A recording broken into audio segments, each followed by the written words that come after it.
வணக்கம். 1956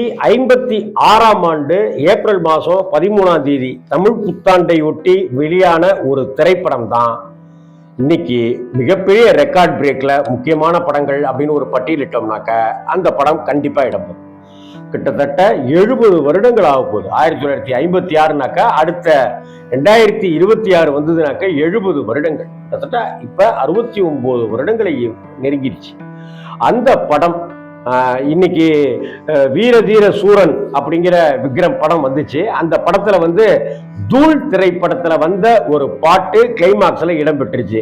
மதுரை வீரன் தானே அப்படின்னு ஒரு பாட்டு இருக்கு இல்லையா, அந்த மதுரை வீரன் தானே அப்படின்னு எழுதுவதற்கு காரணமாக இருந்த படம் தான் மதுரை வீரன் எம்ஜிஆர் திரைப்படம். அந்த மதுரை வீரன் திரைப்படம் தான் 1956 ஏப்ரல் 13 அன்னைக்கு ரிலீஸ் ஆச்சு. இப்ப கிட்டத்தட்ட 69 70 வருஷம் ஆக போகுதுன்னு வச்சுக்கோமே. அந்த மதுரை வீரன் படம் தான் தமிழ் திரையுலக வரலாற்றுல சின்னப்பா தேவர், தியாகராஜ பாகவதர் அப்படின்னு இருந்த கட்டத்துக்கு அடுத்து வந்த காலகட்டம்ங்கிறது நடிக்கிறவங்க ஒரு பக்கம், பாடுபவர்கள் இன்னொருத்தங்க அப்படின்னு இருந்த காலகட்டம். அதுதான் எம்ஜிஆர் சிவாஜியினுடைய காலகட்டம். அந்த எம்ஜிஆர் சிவாஜி காலகட்டம்னு சொல்லும் பொழுது எம்ஜிஆருக்கு ஒரு மிகப்பெரிய பிரேக் பாயிண்டா இருந்த படம், அவரை வசூல் மன்னன் அப்படின்னு ஆக்கின மிக முக்கியமான படம் இந்த மதுரை வீரன் திரைப்படம். இந்த மதுரை வீரன் திரைப்படம் மிகப்பெரிய வசூல் சாதனை பண்ணிச்சு. அதிக தியேட்டர்ல 100 நாள் 250 நாள்லாம் தாண்டி இந்த படம் ஓடிச்சு.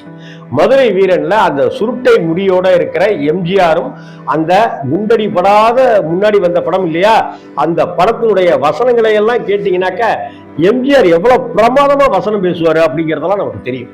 அப்படிப்பட்ட ஒரு படம் அந்த மதுரை வீரன் திரைப்படம். எல்லா பாடல்களுமே ஹிட், எல்லா பாட்டும் ஹிட். இதை தவிர அந்த பாட்டை கண்ணதாசனும் முதுமலை நாராயண கவியும் எழுதியிருந்தாங்க பாடல்களை. இந்த படத்துக்கு உண்டான திரைக்கதை வசனத்தை அமைத்ததுல கவியரசு கண்ணதாசன் அப்படின்னு சொன்னா நிறைய பேர் நம்ப மாட்டீங்க. ஆனா கவியரசு கண்ணதாசன் தான் இந்த படத்துக்கு உண்டான திரைக்கதை வசனத்தை எழுதியது. இந்த வசனங்கள் படத்துல தெரிக்க விடும், கிளாப்ஸ் அள்ளிக்கிட்டே போயிட்டு இருக்கும். அதே போல பாடல்களும் ஏராளமான பாடல்கள், எல்லா பாட்டுமே சூப்பர் டூப்பர் ஹிட். இந்த படத்தினுடைய கதைப்படி பார்த்தீங்கன்னாக்கா ஒரு சுவாரஸ்யம், இந்த ஒரு குழந்தை, அந்த குழந்தைக்கு வீரன் அப்படின்னு ஒரு பேர் வைப்பாங்க. இந்த குழந்தையால இந்த தேசத்துக்கே ஆபத்து அப்படின்னு தான் அந்த கதை இருக்கும். அந்த மதுரை வீரனுடைய கதையும் அதுதான். ஆனால் அந்த குழந்தையால ஆபத்து அப்படின்னு படம் வேணா இருக்கலாம், ஆனா அந்த குழந்தை அப்படிங்கிற அந்த மக்கள் திலகம், புரட்சி தலைவர், புரட்சி நடிகர் எம்ஜிஆர் அவர்களால இந்த தேசத்துக்கு எந்த ஆபத்தும் இல்லை. இன்னும் சொல்ல போனா மக்களை காக்குகின்ற வள்ளலாகவும் முதல்வராகவும் எம்ஜிஆர் வாழ்ந்தாருங்கிறது எம்ஜிஆருடைய நிஜ வாழ்க்கை, நிஜ சரித்திரம் அது இல்லையா. இப்படிப்பட்ட இந்த படம் பாடல்கள், அப்பெல்லாம் இந்த பாட்டை படம் பார்த்துட்டு வந்தவங்க எல்லாம் வாங்க மச்சா வாங்க அப்படிங்கிற பாட்டை பாடாமலே இருக்க மாட்டாங்க.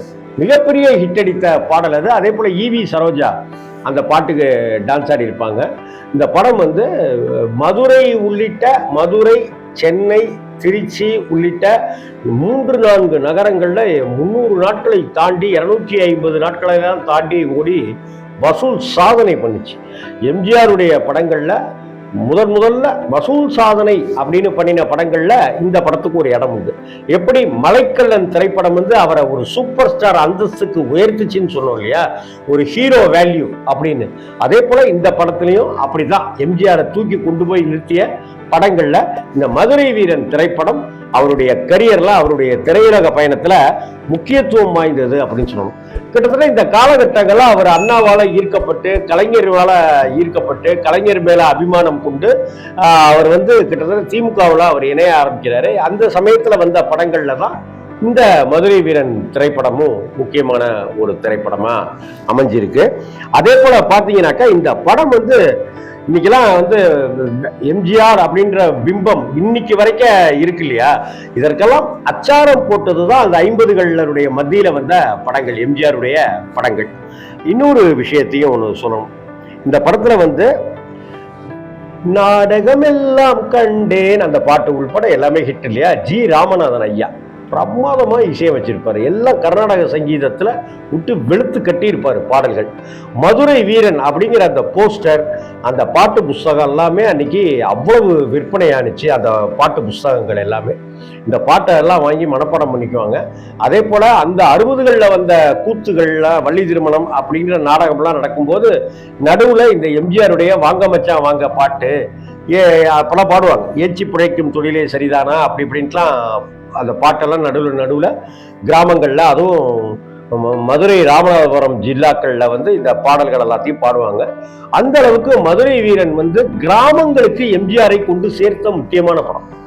கிராமங்கள்ல எம்ஜிஆர் தான் ஒரு தலைவராக, எம்ஜிஆரை ஒரு பெரிய ஹீரோவாக மக்கள் வரித்து கொண்டு நெஞ்சில பச்சை குத்திட்டாங்க அப்படின்னு தான் சொல்லணும்.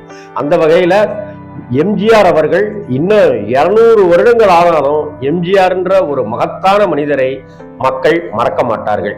அதே போல தமிழ் வரலாறு, சினிமா வரலாறை பொறுத்த வரைக்க மதுரை வீரன் அப்படிங்கிற திரைப்படத்தையும் நம்மளால மறக்க முடியாது. அந்த மதுரை வீரன், அந்த பொம்மி அப்படிங்கிற அந்த கதை தான், அந்த மதுரை வீரன் சாமி தான் இந்த படத்தினுடைய கதை அமைப்பு. அதை வைத்துக்கொண்டு தான் இவங்க கதையாக்கி இருப்பாங்க. இன்னும் கொஞ்சம் கொஞ்சம் சின்ன சின்னதா மாறுபடுத்தி இருப்பாங்க. படம் இன்னைக்கு பார்த்தாலும் அட்டகாசமான ஒரு பிளாக் அண்ட் ஒயிட் படம், போரே அடிக்காது. பாருங்க, எம்ஜிஆருடைய வாய்ஸ், எம்ஜிஆருடைய வசனம், அவர் அந்த வசனத்தை டெலிவரி பண்ணுகிற விஷயங்கள் எல்லாம் அவ்வளவு அழகா இருக்கும்.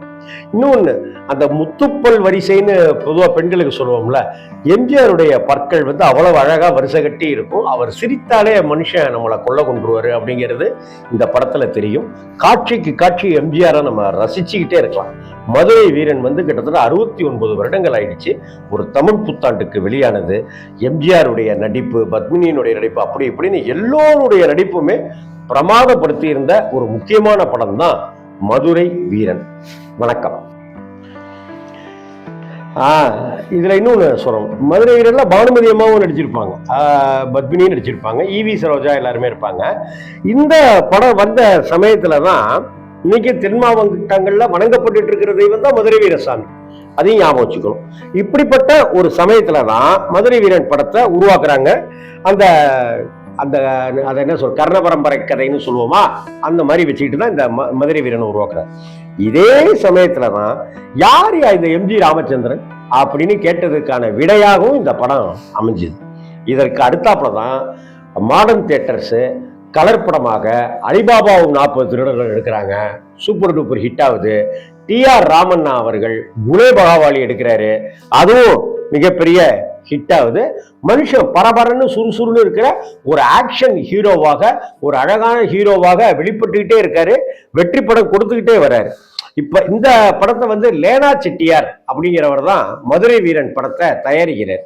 இந்த மதுரை வீரன் படத்துல ஓஏகே தேவர், எம்.ஆர். சந்தானலட்சுமி, என்.எஸ்.கே, டி.ஏ. மதுரம் அப்படின்னு படத்துல இருக்கிற இன்னைக்கு வரைக்கும் கொண்டாடப்பட்டு இருக்கிற அத்தனை கலைஞர்களுமே மதுரை வீரன் படத்துல உண்டுங்கிறது தான் முக்கியமான பிளஸ் பாயிண்ட். கண்ணதாசனுடைய வசனங்கள் தாங்க அப்படி சும்மா தூள் கலப்புற ரேஞ்சுக்கு இருந்துச்சு. அதே போல படத்துல காமெடியும் இருக்கும். சண்டை காட்சிகள், வால் சண்டை அப்படி இப்படின்னாலும் சும்மா புறந்து கட்டி இருக்கும். மதுரையில சிந்தாமணி தியேட்டர்னு ஞாபகம் இருக்கு.